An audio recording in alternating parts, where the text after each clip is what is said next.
Esto hay que promocionarlo, pero a base de bien, porque con la que está cayendo, que hagan cortometrajes y más cortometrajes, que trabajen actores, que lo hagan de maravilla.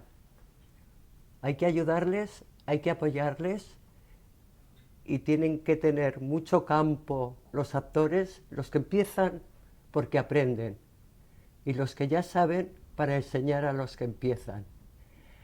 Entonces yo me siento muy feliz de poder hablar del Badalona Filmes, que repito son cortometrajes y espero que lleguen a tener un exitazo tremendo, porque se lo merecen. Besos a tothom. Visca el cine y visca los filmes.